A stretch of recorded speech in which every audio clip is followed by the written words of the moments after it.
it the 9, the flat 9, and the diminished arpeggios in our previous 2 videos, today we're going to be looking at another note we can alter to sound hip on the 5 chord, and that's the 5th. We've been discussing how the 5 chord creates the best opportunity for tension as the first chord of a perfect cadence. The 5 is as far away as you can get from the tonic of your key in a chord progression, and it naturally creates a cliffhanger, waiting to deliver you back to the 1 chord. When we start to mess with the notes of the 5 chord, we can add to that tension enormously, creating some far out sounds that can add a lot of interest to your lines.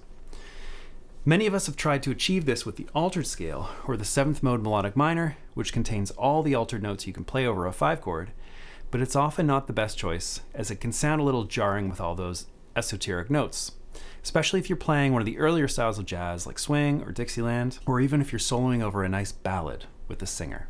Players from earlier eras of jazz are far more likely to alter a single note and stick with that, and that's what we're going to do today with the Augmented 5th. Before we start, my name is Tim, and I teach jazz dads how to solo confidently over changes without the complex theory or usual headaches of modern jazz education. I use a focused approach, using simple exercises to help busy adult guitar players finally cinch the keys of improvising, all designed to fit into a hectic schedule. If you want to come hang out, I've just launched a free jazz guitar community. We share resources and tabs from these YouTube videos. We meet for live tutorials and Q&As, and you can connect with jazz guitar lovers all over the world. If you want to join us, we'd love to have you. The link is below. Now back to our task at hand. In our last few videos, which if you haven't watched are linked here and below, we've been playing over the song Perdido in the key of B flat.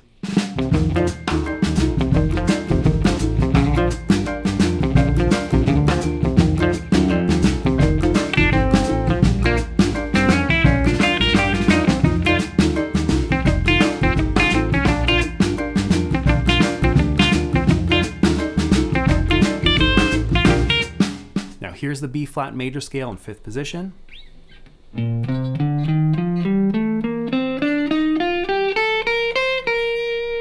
And here's the 5 arpeggio, in this case F7.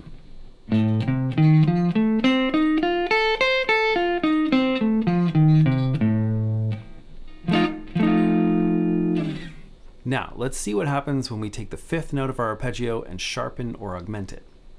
It's a distinctive sound that's heard in thousands of jazz tunes, not to mention pop and rock from Chuck Berry to the Beatles.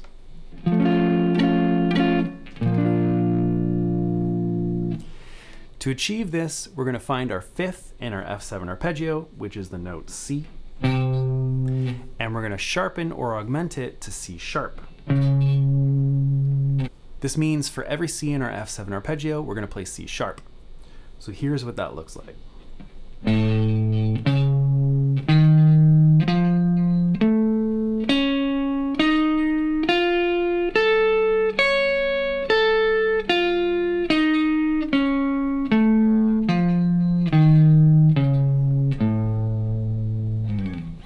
The sound of a dominant 7th chord with an augmented 5th comes from the whole tone scale, which sounds like this.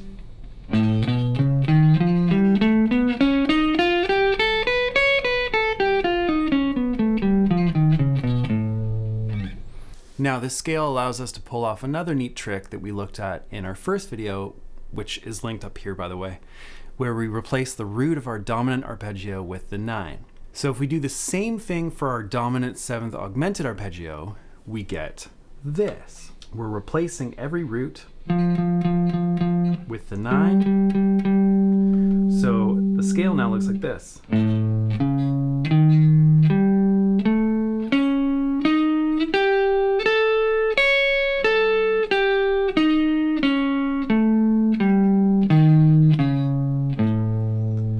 So you can see the symmetry there.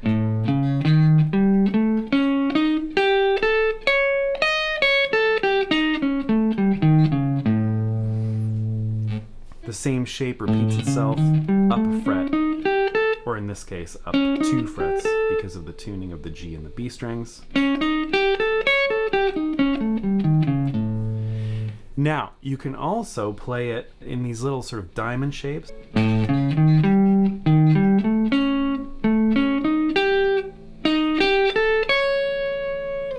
I like this shape because it reminds me of the major 6 rock and roll lick over the 1 chord, like the Chuck Berry kind of thing.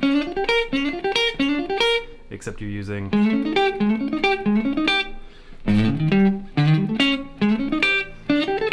We can run with this motif going from our 5 chord to our 1 chord, and we can come up with some vibes. Let's listen.